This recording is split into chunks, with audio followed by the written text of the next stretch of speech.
Oi, gente, tudo bom?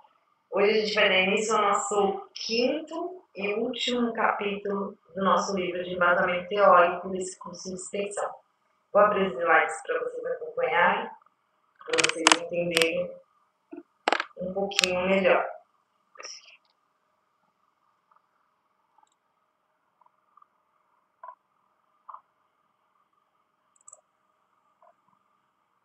Bom, para quem não me conhece, não sabe, eu sou estudante da Uninter, Centro Universitário Internacional, e eu estou trazendo esse curso de extensão para cumprir meu estágio de ensino fundamental, que a gente, em tempo de pandemia, está tendo a oportunidade de realizar nesse formato e levar informação para a comunidade.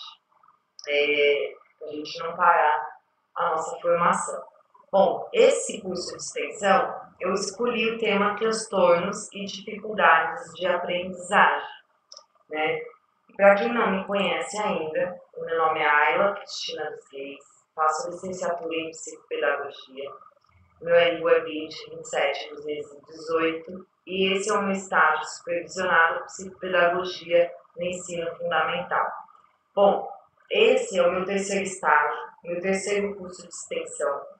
Então, se você se interessar pelo tema psicopedagogia, você volta aí no meu canal. Tem meu primeiro curso de extensão, que é o que é psicopedagogia. Eu vou falar, explicar o que é psicopedagogia, o que estuda o psicopedagogo, onde o psicopedagogo atua, né? Tudo sobre a formação do psicopedagogo. Tem tira dúvidas, entrevistas, né? Então, é bem interessante, eu tenho certeza que vocês vão gostar. No meu segundo estágio, eu falei, né, sobre educação infantil, a psicomotricidade relacional. Também muito bom. Amei fazer aquele curso de extensão, amei fazer aquele estágio. De levar essa informação para vocês, aprendi muito. E tenho certeza que vocês vão adorar. Tem até atividade que eu fiz com o Lucas, meu filho, um videozinho de atividade que dá para você fazer em casa. Dá para se adaptar para a sala de aula, para a escola, uma área de lazer,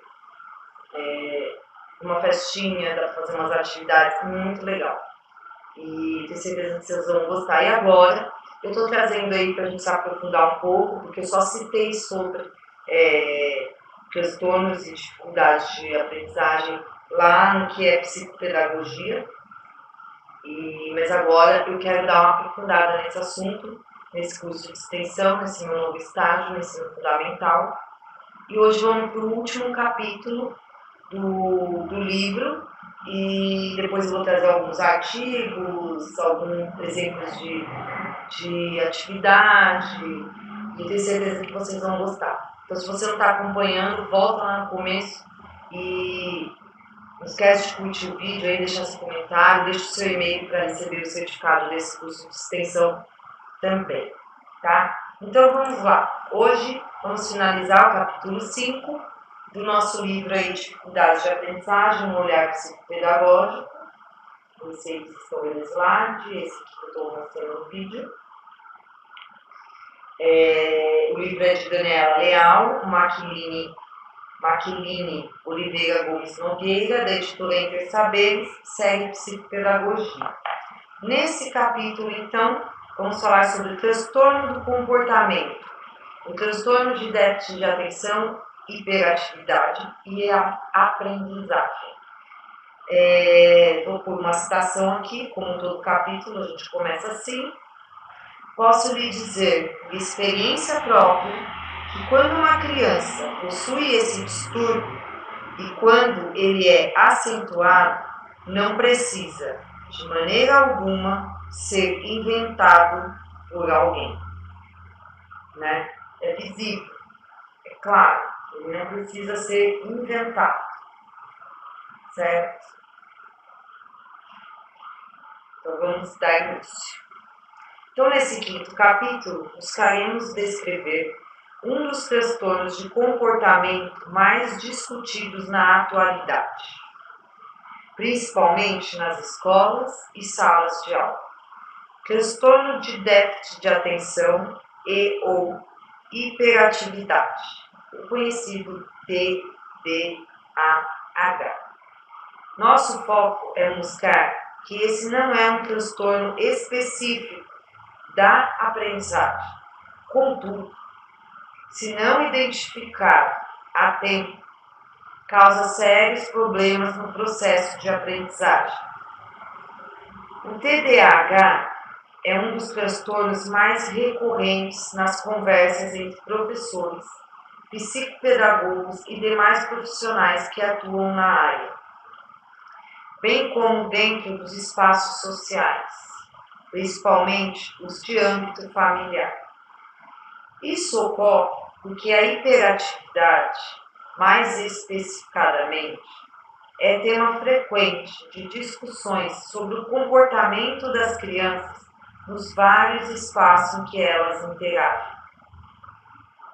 Contudo, muitas vezes, a visão equivocada desse transtorno causa sérios constrangimentos para quem o possui, pois este não é uma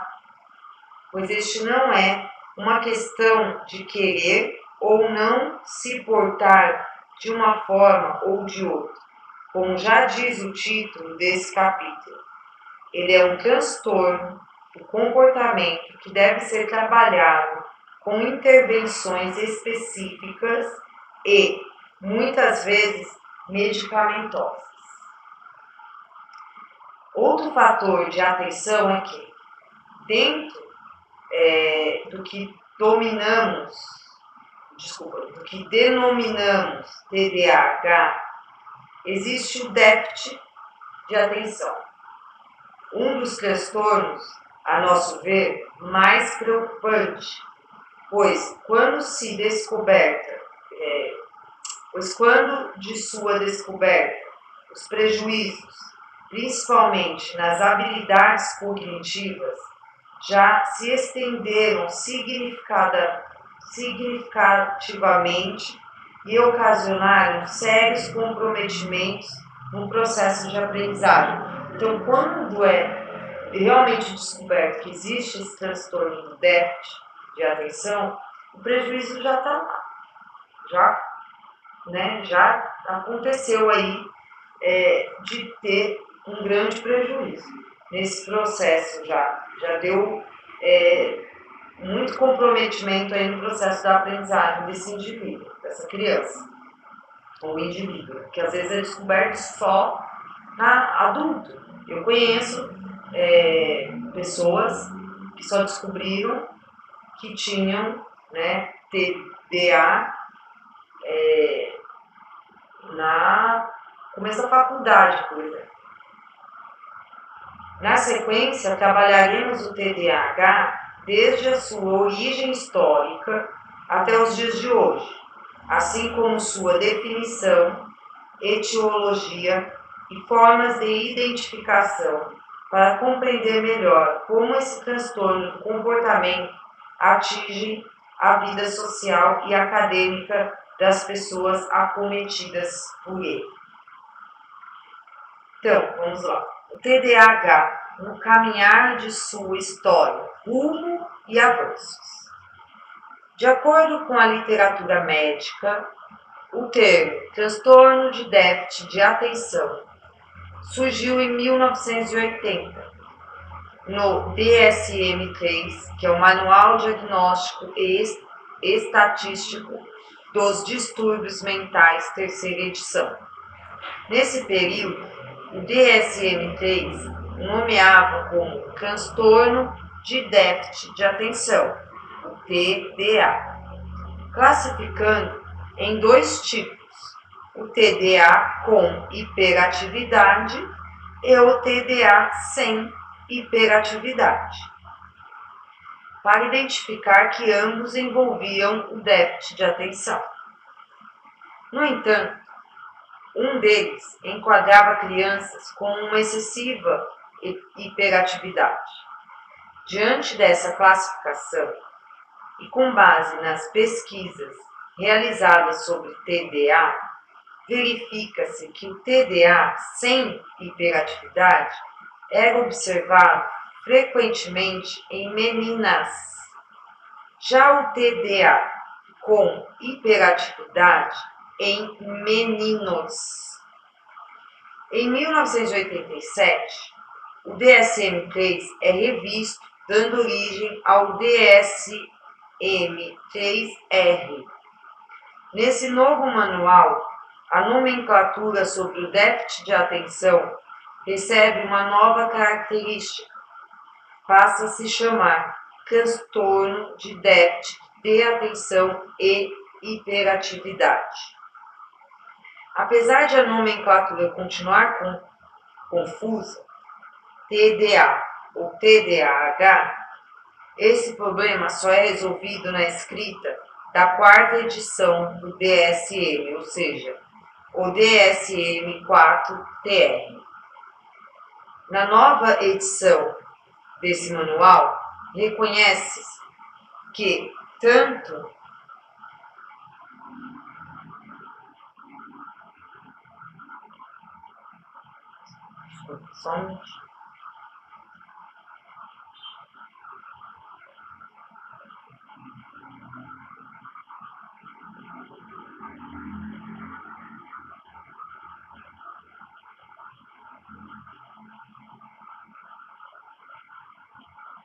a nova edição desse manual reconhece-se que tanto a desatenção quanto a inquietação frequentemente estão envolvidas no distúrbio.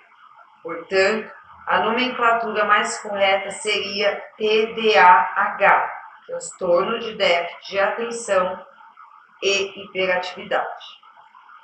Phelan, de acordo com o DSM-4-TR, coloca-nos que, além de compreender ou ter claro qual a melhor nomenclatura para definir tal transtorno do comportamento, faz-se necessário observar se a pessoa que chega ao consultório com a queixa de desatenção ou hiperatividade apresenta os critérios de persistência, início precoce, frequência e gravidade, clara evidência de deficiência em um ou mais cenários.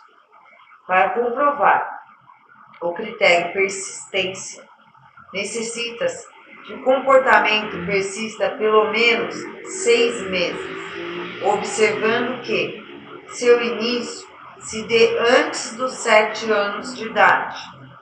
Quanto à frequência e à gravidade, deve-se observar se a ocorrência de desatenção ou hiperatividade apresenta um caráter extraordinário quando comparado às pessoas da mesma idade, causando assim interferência significativa na capacidade funcional da desatenção.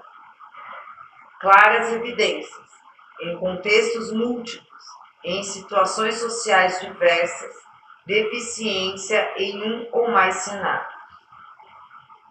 Figaro colocam que, além dos sintomas do TDAH, há um grande número de comorbidades associadas, sendo quase uma regra e não exceção, já que elas aparecem em aproximadamente 65% dos casos. O transtorno opositor, transtorno de aprendizagem, transtorno de conduta e depressão são os mais comuns entre elas. Segundo os autores, ocorre um padrão persistente de desatenção e ou hiperatividade e impulsividade, mais frequente e grave do que aquele tipicamente observado nos indivíduos em nível equivalente de desenvolvimento. Já as dificuldades de atenção prejudicam a consciência de um determinado estímulo entre uma variedade de estímulos para que se consiga extrair algum significado. Atenção seletiva. De acordo com a predominância dos principais sintomas, desatenção, hiperatividade ou impulsividade. TDAH pode ser subdividido em, deixa eu ver aqui, vai ficar muito longo esse. TDAH predominantemente desatento, TDAH predominantemente hiperativo ou impulsivo e TDAH tipo combinado, desatento e hiperativo ou impulsivo. O TDAH com predomínio de desatenção tem como característica principal o fato de a criança ou o jovem acometido por esse transtorno não prestar atenção nas atividades que realiza ou mesmo no que o outro lhe fala, além de permanecer sentado por um longo período bem quieto. Devido a tal comportamento, tais crianças ou jovens são muitas vezes acusados de serem preguiçosos, acarretando, portanto, a baixa autoestima. De acordo com Phelan, durante o período de distração por qual a criança ou jovem com TDAH passa, é possível verificar que as distrações não ocorrem pelos mesmos motivos, linearmente em todos os casos. Pelo contrário, segundo o autor, existem 4 tipos de distrações: visuais, auditivas, somáticas e de fantasia. Nas distrações visuais, a criança ou o jovem retém sua atenção em qualquer outra coisa que agrade seu visual, desviando-se assim do trabalho ou atividade a ser realizada. Nesse caso, segundo a experiência das autoras em instituições, sugere-se que a sala de aula, por exemplo, seja um espaço limpo de recursos visuais, para que o aluno com TDAH não se distraia tão facilmente durante o período de aula. Já as distrações auditivas, ao contrário da primeira, são muito mais difíceis de serem controladas, pois estas se relacionam com todo e qualquer tipo de som que a criança ou o jovem do TDAH possa ouvir no ambiente em que está inserido, assim como os sons externos a ele. As distrações somáticas, de acordo com Phelan, relacionam-se às sensações corporais que ocasionam o desvio da atenção da criança ou do jovem com tal transtorno como, por exemplo, sapatos apertando os pés, dores abdominais, entre outras sensações. No caso das distrações de fantasia, verifica-se que na mente da criança ou do jovem ocorrem pensamentos ou lembranças de imagens muito mais atraentes do que a atividade a ser realizada. No TDAH, com predomínio de hiperatividade ou impulsividade, fica mais em evidência o comportamento que a criança ou o jovem adota diante das adversas situações que encontra no seu dia a dia, nos diversos espaços que frequenta, mostrando dessa forma muitas características dos transtornos de comportamento. A hiperatividade é considerada uma inquietação motora excessiva e agressiva que se repete, não só nos momentos de espasmos de nervosismo, mas sim com certa frequência. Quanto à impulsividade, ela está fortemente relacionada com o agir sem pensar, sem se preocupar com as consequências. em uma criança ou jovem com TDAH. Os atos impulsivos podem ir dos triviais, que gritar, ao extremamente perigosos, agredir fisicamente, prejudicando as inter-relações sociais. E no caso do terceiro tipo, conforme a classificação já indica, o tipo misto, este possui características tanto de desatenção como de hiperatividade e impulsividade, o que acaba caracterizando como o tipo mais complexo do transtorno de déficit de atenção e hiperatividade, o que interferirá significativamente no comportamento e no aprendizado da criança ou do jovem acometido por tal tipo de transtorno. Só um minutinho. Dá uma calibrada.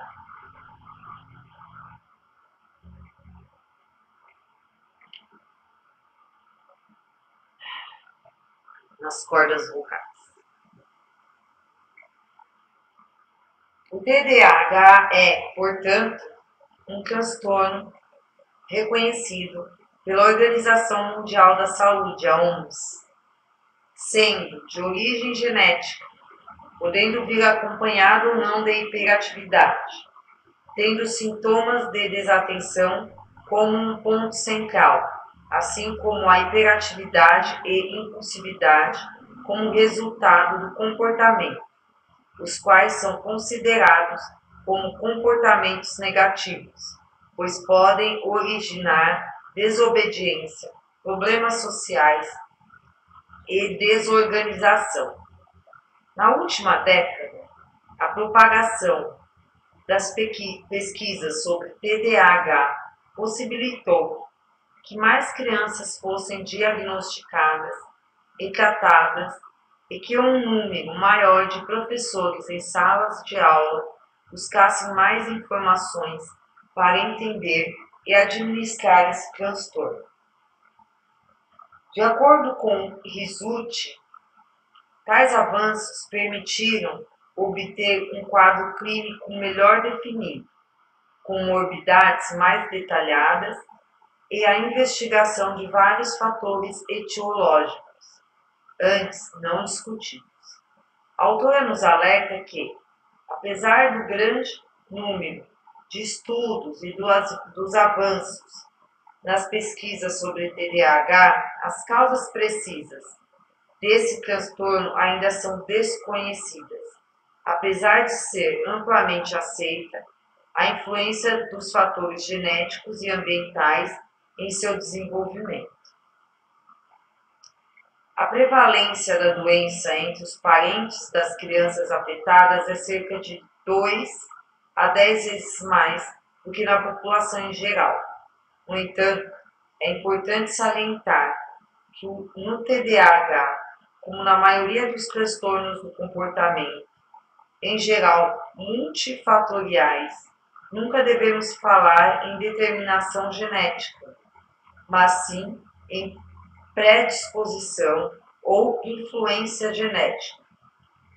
Dessa forma, o surgimento e a evolução do TDAH em um indivíduo parece depender de quais genes de susceptibilidade estão agindo e de quanto cada um deles contribui para a doença, ou seja, qual o tamanho do efeito de cada um entre si e com o ambiente.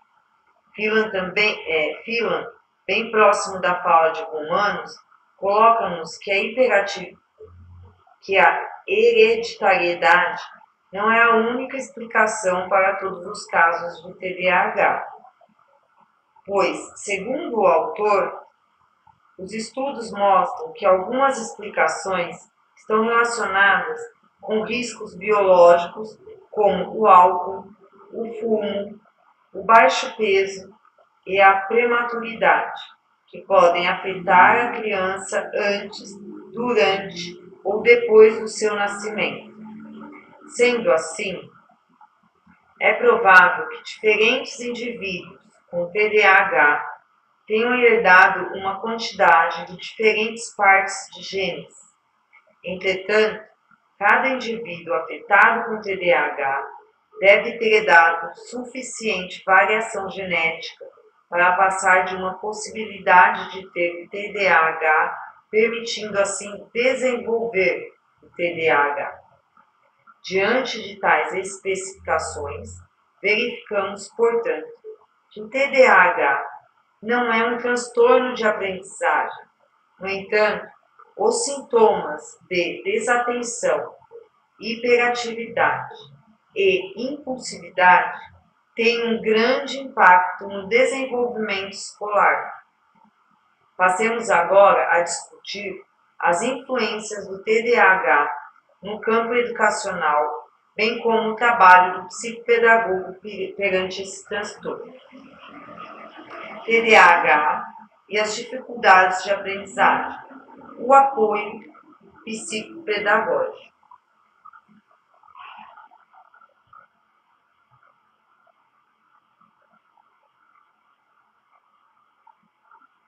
A inclusão de pessoas com TDAH nas escolas regulares de ensino tem trazido muitas dúvidas e questionamentos para a equipe escolar, assim como para a própria família, pois sabe-se que essa é uma tarefa árdua, tanto para os professores, que se veem sozinhos em turmas numerosas e heterogêneas, quanto para os pais, que exigem uma escola melhor para seus filhos. Sabemos que as modificações nos ambientes em que está inserida a criança ou o jovem com TDAH fazem uma diferença importante e significativa no desenvolvimento educacional destes. No entanto, nem todas as escolas estão preparadas para aceitar e ajudar em tais transformações, ocasionando, assim, a incapacidade de adequar métodos e recursos para o atendimento das pessoas com TDAH.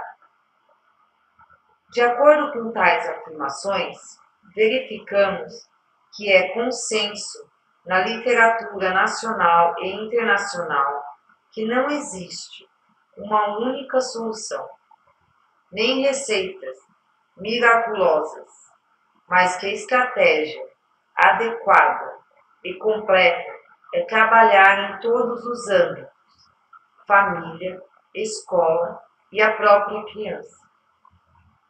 No que tange à escola, sabemos que o risco de insucesso escolar associado ao TDAH necessita de uma série de intervenções para minimizar suas dificuldades, tanto cognitivas quanto comportamental. Contudo, muitas vezes, prendemos-nos apenas às comparações entre a criança com TDAH e os seus pares normais e acabamos nos esquecendo de tais necessidades. Nesse sentido, é por intermédio do acompanhamento psicopedagógico que poderemos alterar esse panorama e atuar diretamente sobre tais questões para contribuir com a melhora dos sintomas tanto na criança ou no jovem com TDAH, quanto nos professores e na família. Afinal, é a psicopedagogia, como área de atuação e conhecimento que pesquisa, estuda e analisa as questões relacionadas ao processo de aprendizagem e seus problemas. Preocupam-se com as relações entre ensinante e aprendente, assim como com a forma como se ministram conteúdos escolares com o processo de desenvolvimento cognitivo-emocional da criança ou jovem, aquisição da linguagem, entre outros. De acordo com Fagali e Vale, 2003, na instituição escolar, o psicopedagogo deverá se concentrar na reintegração e na readaptação da criança ou do jovem com TDAH, além de possibilitar as adaptações necessárias para o desenvolvimento cognitivo, por intermédio de assessoria aos gestores, diretor e coordenador, professores e demais profissionais da equipe escolar.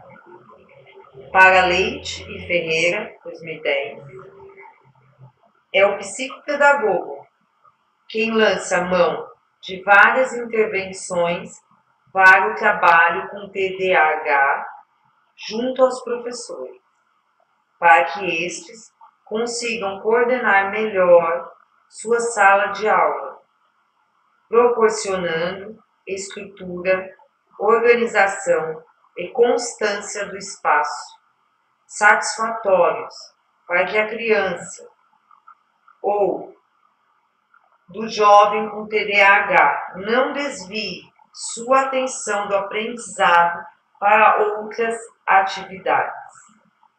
Tal atitude proporcionará, segundo as autoras, um ambiente acolhedor, no qual o grande ganho é o de nunca provocar constrangimento ou menosprezar a criança ou o jovem com TDAH, mas sim conseguir os melhores resultados cognitivos, comportamentais e sociais entre os diversos grupos a que eles pertençam. Complementando o trabalho mostrado por Leite e Ferreira, Goldstein e Goldstein sugerem a importância de oferecer oportunidade para os movimentos monitorados nos espaços escolares. Os movimentos, segundo os autores, correspondem, por exemplo, a uma ida à secretaria, levantar para apontar o lápis, levar um bilhete para outro professor, entre outros. Tais atividades ajudam na avaliação frequente sobre o comportamento da criança ou do jovem, sobre ele mesmo e sobre os outros, favorecendo o contato entre professor e aluno, de forma a ajudar na continuidade das tarefas propostas, no auxílio mais significativo para a pessoa com TDAH e, principalmente, na criação de possibilidades de reforço positivo e incentivo para um comportamento mais adequado. Para que ocorram de forma adequada, os movimentos monitorados devem possuir limites claros e objetivos, e o professor, com o auxílio do psicopedagogo, deve manter uma atitude disciplinar equilibrada, com sugestões concretas e que ajudem a desenvolver um melhor comportamento, assegurando que não mais ocorrerá a segregação ou comentários que rotulem a criança ou o jovem. Posto isso, concordamos com Fernandes, quando se descreve que é na instituição que o psicopedagogo buscará, de forma criativa, encontrar a inteligência aprisionada, a criatividade encapsulada, a curiosidade anulada, a renúncia ao pensar, ao conhecer e ao crescer, dando novos horizontes, para que a alegria de aprender possa ir além das exigências de currículos e notas. Esse final desse texto, ele até me emociona, porque os rótulos são criados e as pessoas não têm noção do quanto está prejudicando o desenvolvimento dessa criança ou desse jovem com TDAH. Eu digo muito isso porque nós temos aí um caso de TDAH severo, né, em casa e na minha família, e realmente eles precisam realmente da ajuda aí do psicopedagogo, não tenho dúvidas disso. Precisa de um neurologista para saber se tem a necessidade de ser medicalizado, fazer todos os exames direitinho, e vão precisar muito, muito da ajuda do psicopedagogo, principalmente se ele tiver aí a hiperatividade. Então esse finalzinho me emociona porque as pessoas rotulam, né? E aí essa criança, esse jovem acaba ficando ali com a sua inteligência aprisionada, com a sua criatividade encapsulada, com a sua curiosidade anulada, né?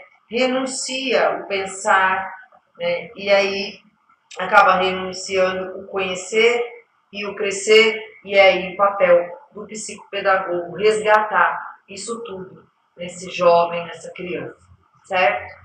Então, vamos falar para a síntese do nosso capítulo.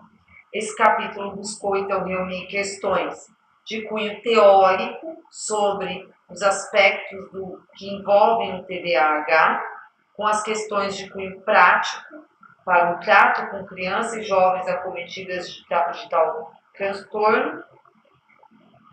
Nesse sentido, um primeiro momento, colocamos algumas concepções sobre o TDAH, observadas em nossa prática psicopedagógica, para logo em seguida justificar que tais concepções, muitas vezes, não se fazem verdadeiras perante a etiologia do TDAH. Para tanto, mostramos o surgimento do conceito de TDAH até chegar às atuais concepções, bem como descrevemos as características que envolvem tão complexo transtorno, além de fazer dicas para os futuros e atuais psicopedagogos de como identificar e trabalhar da melhor forma possível com crianças e jovens acometidos pelo TDAH. Então, finalizamos não somente o capítulo, como todos os capítulos do nosso livro. E como prometido, eu vou voltar no próximo vídeo com toda a indicação cultural aí. Temos livros, filmes e sites. Se você quiser se aprofundar nesse tema aí, todas as indicações que estão também dentro deste livro, né? E gostaria muito que vocês continuassem participando. Como faço para participar? Curte o vídeo, deixa um comentário ou uma pergunta se você quiser esclarecer alguma dúvida. E não esquece de deixar o seu e-mail para receber o certificado, que é um curso de extensão, e também para constar na minha lista de presença e estar colaborando comigo para finalizar os meus estágios, tá bom? Eu quero deixar mais uma vez o meu obrigado. Esse curso de extensão ainda não acabou, né? A gente está aí, eu acho que quase na metade dele, e eu conto com a participação de todos vocês, conto que vocês continuem aí participando, e até breve. Muito obrigada. Até o próximo vídeo. Tchau.